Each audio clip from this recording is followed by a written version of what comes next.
નમસ્કાર દર્શક મિત્રો, આપ જોઈ રહ્યા છો અમારી આ છોટાઉદેપુર જિલ્લાના જંગલ વિસ્તારની આજુબાજુ વસતા તમામ ગ્રામજનો લોકોને મારે નમ્ર અપીલ અને વિનંતી છે કે તમોએ આજે વર્ષોથી જંગલમાંથી જે ઔષધિઓ વન પાન ફૂલ પાન લાકડા અને જે વનસ્પતિઓ લો છો એની આજુબાજુ તમે જે દવાઓ સળગાવો છો એ આપણા નાગરિક તરીકે એ શોભતું નથી।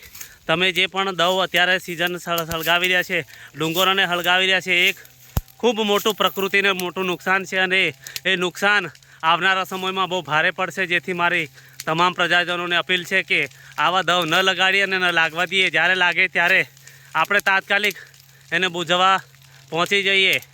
આમ તો આપણે પ્રકૃતિ પૂજકને માનનારા છે, તો આ પ્રકૃતિના ખોળે આ દવ હળગાવીને આ મહાપાપ તમે વહોરી રહ્યા છે એવું અમને બધા વન વિભાગ અને તમામ જનોને લાગે છે।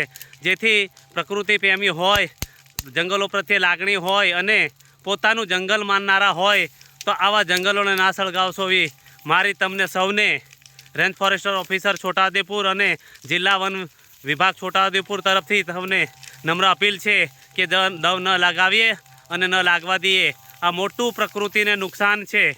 સૌને જાહેર જનતાને અપીલ કરીએ છીએ। હાલ અમે આ લાઈવ તમને દ્રશ્યો બતાવી રહ્યા છે કે કેવી રીતે પ્રકૃતિને નુકસાન થઈ રહ્યું છે।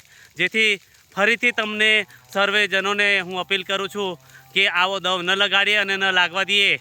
આપણે એક માનવી તરીકે આપણે આ મહાપાપ ન કરીએ એ સૌને અપીલ અને જનતાને વિનંતી છે। જય હિન્દ, જય ભારત।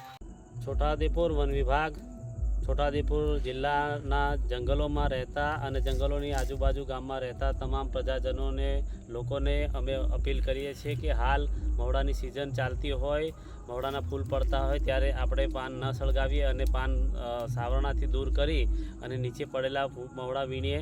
જ્યારે દવ સળગે છે ત્યારે અસંખ્ય જીવ, વન્યજીવ અને વન્યજીવોમાંથી જે બચ્ચાઓ હોય છે અને વનસ્પતિઓ છે, ઔષધિઓ છે એ બળીને રાખ થઈ જતી હોય છે। ત્યારે આ તમામ પ્રજાજનોને મારી જાહેર અપીલ છે કે આ દવ ન લગાવે।